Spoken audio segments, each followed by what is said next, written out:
துன்பம் போக்கும் அன்பர். மாமன்னர் அசோகர் ஆட்சி நடந்து கொண்டிருந்த காலம் அது.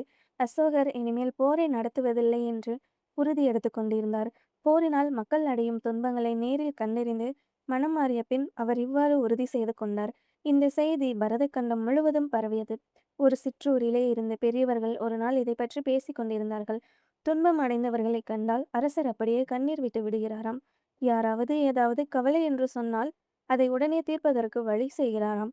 அரசர் அடியோடு மாறிவிட்டார் என்றார் ஒரு பெரியவர். உண்மைதான். மற்ற உயிர்களை தம் உயிர் போல் மதிக்கும் மனப்பான்மை ஒருவருக்கு வந்துவிட்டால் அவர் எல்லா உயிர்களும் இன்புற்றிருக்கவே பாடுபடுவார். புத்த பெருமானின் வழியில் திரும்பிய அசோக மன்னர் இரக்கம் கொண்டவராக மாறியதில் வியப்பில்லை என்றார் அவ்வூர் பள்ளி ஆசிரியர். கவிஞர் ஒருவர் சாப்பாட்டுக்கில்லாமல் பட்டினியாய் கிடக்கிறார் என்று யாரோ தெருவில் பேசிக் கொண்டார்களாம். மாறுவேடத்தில் சென்ற மாமன்னர் இதை கேள்விப்பட்டு உடனே உண்மையை அறிந்து கவிஞர் வீட்டுக்கு வண்டி வண்டியாய் தானியங்கள் அனுப்பி வைத்தாராம் என்று வெளியூரிலிருந்து வந்த ஒரு வணிகர் கூறினார். இப்படியே மாமன்னர் அசோகர் பற்றி தாங்கள் கேள்விப்பட்டவற்றையும் அறிந்தவற்றையும் கூறி புகழ்ந்து பொழுது போக்கிக் கொண்டிருந்தார்கள் அந்த ஊர் பெரியவர்கள். அவர்கள் பேசியவற்றையெல்லாம் ஒரு இளைஞன் கவனித்துக் கொண்டிருந்தான். அந்த இளைஞனுடைய தந்தை ஒரு போர் வீரன்.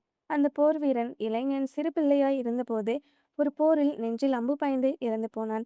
அந்த இளைஞனை அவனுடைய தாய்தான் வளர்த்து வந்தாள். அவள் எப்படியோ பாடுபட்டு அவனை கவலை இல்லாமல் வளர்த்து வந்தாள். ஒரே பிள்ளையாகையால் அவள் அவனை அடக்கி வளர்க்கவில்லை. அந்த இளைஞன் சிறுவயதில் ஒழுங்காக பள்ளிக்கு போகவில்லை. வீட்டில் சாப்பிட்டுவிட்டு வெளியில் எங்காவது போய் சுற்றிவிட்டு வருவான். அவன் வளர்ந்த பிறகு தாய் சில சமயம் அவனை கடிந்து கொள்வாள். படிக்கவில்லை என்றாலும் ஏதாவது வேலை பழகிக் கொள்ளக்கூடாதா என்று கேட்பாள். ஆனால் அவளுடைய பேச்சையெல்லாம் அவன் உதறி தள்ளிவிடுவான். தான் உழைத்து பெறும் கூலியில் தாய் அரிசியும் காய்கறியும் வாங்கி வந்து அவனுக்கும் சோறு சமைத்து போடுவாள். ஒரு நாளாவது அவன் வயதான தன் தாயின் உழைப்பில் தின்று தான் சோம்பேறியாய் இருந்து கொண்டிருப்பது தவறு என்று நினைத்து பார்த்ததே இல்லை.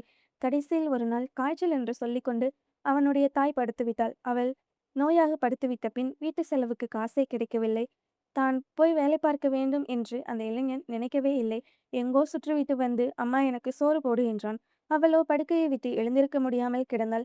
தன் தாய் முடியாமல் இருக்கிறாள் என்பதையே சிறிதும் கருதி பாராமல் அம்மா வயிறு பசிக்கிறது, எழுந்து வந்து சோறு போடு என்று கேட்டான். அவள் அவனை அருகில் வரும்படி அழைத்தாள். மகனே, எங்காவது போய் வேலை செய்து 4 காசு கூலி வாங்கி கொண்டு வா. நான் அரிசி வாங்கி சோறு சமைத்து போடுகிறேன் என்றாள். நான் வேலை செய்வதா? எனக்கு ஒரு வேலையும் செய்ய தெரியாதே என்று சொல்லிவிட்டு அந்த இளைஞன் பேசாமல் படுத்துவிட்டான். 2, 3 நாட்களாக அவனும் பட்டினி, அவன் அம்மாவும் பட்டினி. மருந்து வாங்கி கொடுக்காததால் அம்மாவின் நோய் முற்றியது. 5வது நாளே அவள் இறந்து போய்விட்டாள். அக்கம் பக்கத்தில் இருந்தவர்கள் அந்த இளைஞனை திட்டினார்கள். அவன்தான் தன் தாயை கொன்றுவிட்டான் என்று குற்றம் சாட்டினார்கள். அதன் பிறகும் தான் உழைத்து பிழைக்க வேண்டும் என்று அந்த இளைஞன் நினைக்கவே இல்லை. உறவினர்கள் வீடுகளுக்கு சென்று ஒவ்வொரு வீட்டிலும் ஒவ்வொரு வேளையாக சாப்பிட்டு வந்தான். சில நாட்கள் வரை உறவினர்கள் இறக்கப்பட்டு சோறு போட்டார்கள். பிறகு அவர்கள் அவனை தங்கள் வீட்டு வாசற்படியையே மிதிக்கக்கூடாது என்று கூறி விரட்டி அடித்து விட்டார்கள். அதன் பிறகும் அந்த பையன் உழைத்து பொருள் பெற வேண்டும் என்று நினைக்கவில்லை. வீடு வீடாக போய் பிச்சை எடுத்தான். பிச்சைக்கு செல்லும்போது சில சமயம் ஏதாவது ஒரு வீட்டில் அவனுக்கு சாப்பாடே போடுவார்கள். சில சமயம் ஒவ்வொரு வீட்டில் ஒரு கைப்பிடி சோறுதான் போடுவார்கள். 10, 15 வீட்டில் பிச்சை எடுத்த பிறகுதான் வயிற்றுக்கு சோறு கிடைக்கும். சில சமயம் வீட்டுக்காரர்கள் வராதே போ என்று விரட்டி அடிப்பார்கள். ஊர் பெரியவர்கள் பேசிக் கொண்டிருந்ததை கேட்டுக்கொண்டிருந்த போது அந்த இளைஞன் பிச்சைக்காரனாகத்தான் இருந்தான். அந்த பெரியவர்களிடம் ஏதாவது காசு பிச்சை கேட்கலாம் என்று சென்றவன் தான் அந்த பேச்சுக்களை கவனித்தான். அசோக மன்னர் பிறர் கவலையை போக்குபவர் என்று கேள்விப்பட்டவுடன் அவனுக்கு மனத்துக்குள் ஒரு திட்டம் உருவாயிற்று. அசோக மன்னரை பார்த்து தன் துன்பத்தை எடுத்து கூறினால் தனக்கு நிறைய பணம் கொடுக்க மாட்டாரா என்று எண்ணினான். நேரம் ஆக ஆக அந்த பெரியவர்கள் அரசரை புகழ்ந்து பேச பேச அவன் எண்ணம் வலுப்பட்டது. ஆகவே எப்படியும் அசோகரை நேரில் பார்த்து விடுவதென்று அவன் உடனே அங்கிருந்து புறப்பட்டான். தலைநகரம் மிக தொலைவில் இருந்தது. அவ்வளவு தொலைவும் அவன் நடந்துதான் போக வேண்டியிருந்தது. ஒரு நாள் முழுவதும் நடந்த பிறகும் தலைநகரம் வெகு தொலைவில் இருப்பதாகவே தோன்றியது. மேலும் 5, 6 நாட்கள் நடந்து சென்றால்தான் அங்கு போய் சேர முடியும் என்று வழிப்போக்கர்கள் சொன்னார்கள். பேசாமல் திரும்பி விடலாமா என்று நினைத்தான். ஆனால் கவலையை தீர்ப்பதற்கு என்று ஒருவர் இருக்கும்போது அவரை பார்க்காமல் இருப்பது சரியல்ல என்று தோன்றியது. எப்படியும் அசோக மன்னரை போய் பார்த்துவிட வேண்டும் என்று முடிவு செய்து கொண்டான். ஒருமுறை உறுதியான முடிவு ஏற்பட்ட பிறகு அவன் பின்வாங்கவில்லை. என்னதான் கடுமையாக இருந்த போதிலும் பசியையும் களைப்பையும் பொறுத்து கொண்டு அவன் வழி நடந்தான்.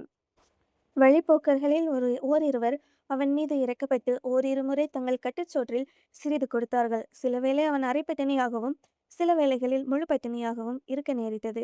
வயிற்றை கிள்ளும் பசியை பொறுத்து கொண்டு கால்வலியை பொருட்படுத்தாது அவன் நடந்து கொண்டே இருந்தான். காட்டு சாலைகளிலும் ஊர் தெருக்களிலும் நடந்து பல ஊர்களையும் வயல்வெளிகளையும் கடந்து ஒரே நோக்கத்தோடு சென்று கொண்டிருந்தான். அவன் புறப்பட்ட 5வது நாள் சாலையின் வழியில் ஒரு துறவியை கண்டான்.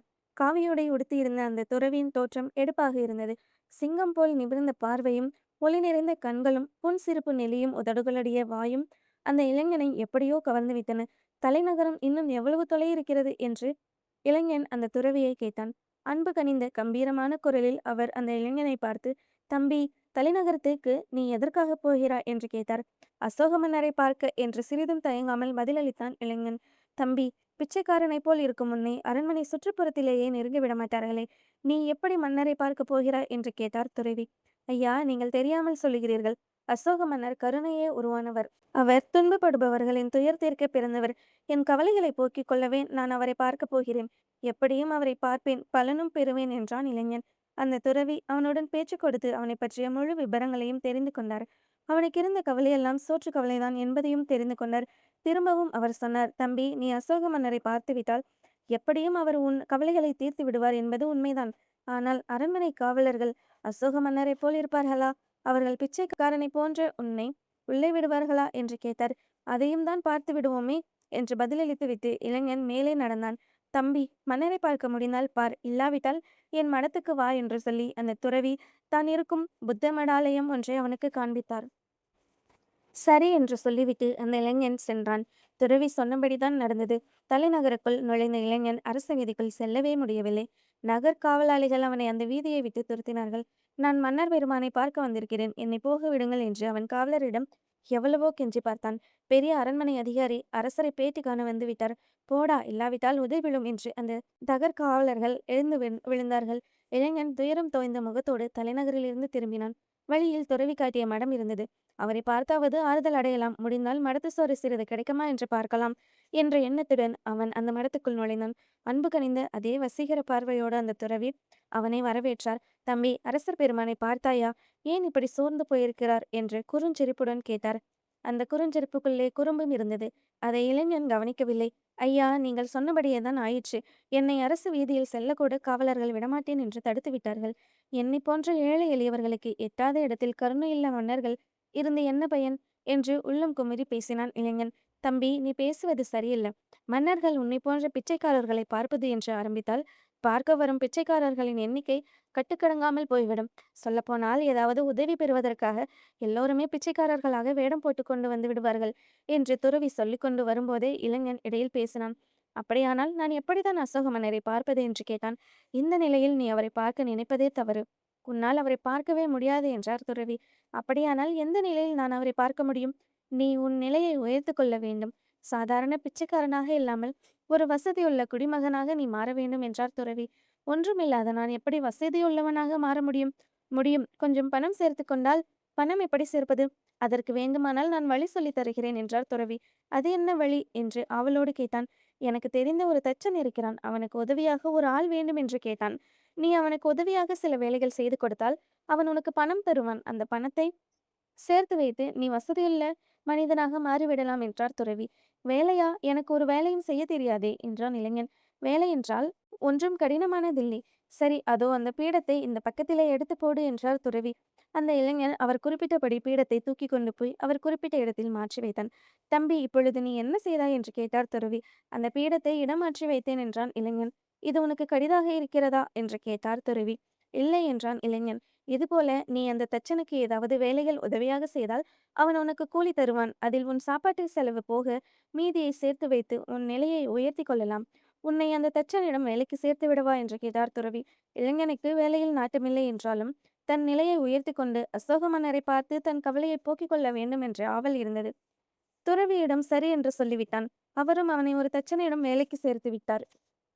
தச்சன் முதலில் அந்த இளைஞனிடம் சிறு சிறு வேலைகள் வாங்கினான். மரக்கட்டைகளை தூக்கி கொண்டு வருவது, கருவிகளை எடுத்துக் கொடுப்பது, பலகைகளை அறுத்து கொடுப்பது போன்ற மிக எளிய வேலைகளை இளைஞன் முதலில் செய்தான்.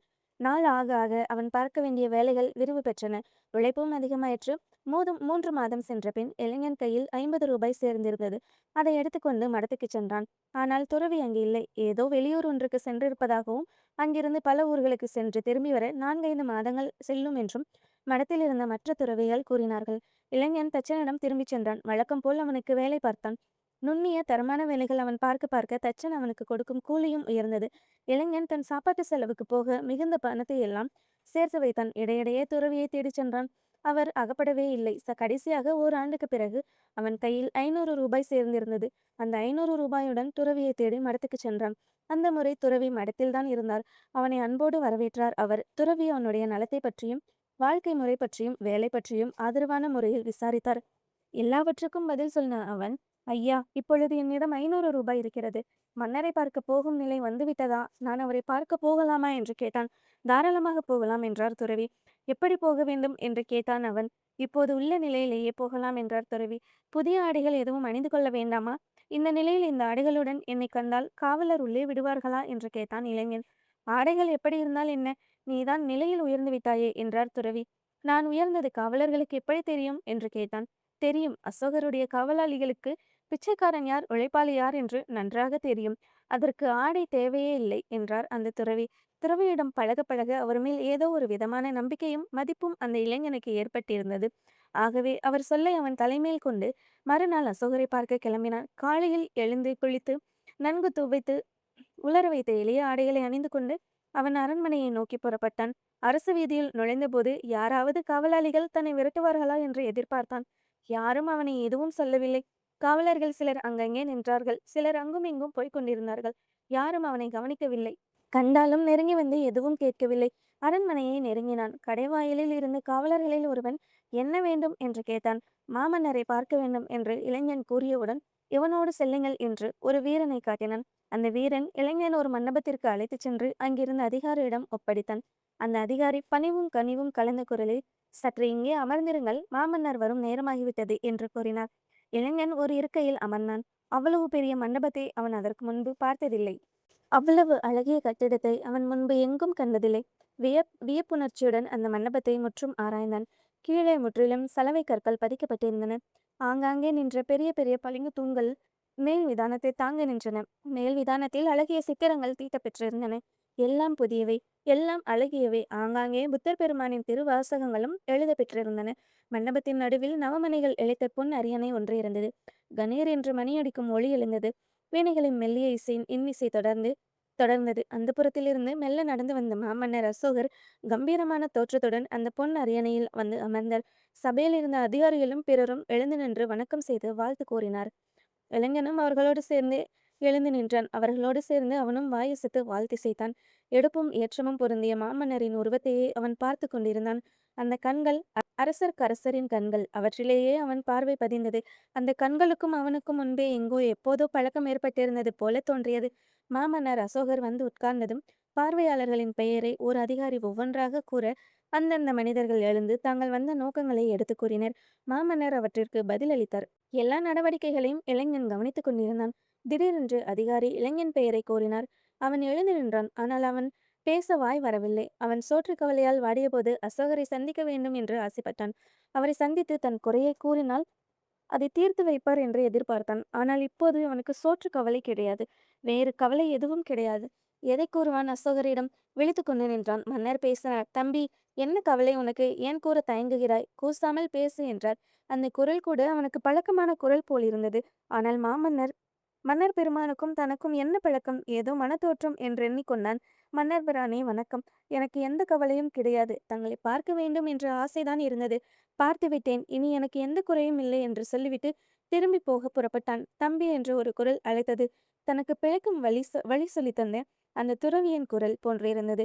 குரல் வந்த திசை நோக்கி திரும்பினான். அரியணையில் இருந்த அசோக மன்னர் தாம் தம்பி என்று அன்புடன் அழைத்தார்.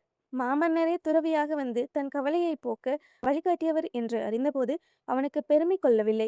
ஓடி சென்று மன்னரின் காலடியில் விழுந்து அவற்றை பற்றி கொண்டு கண்ணீர் சொரிந்தான்.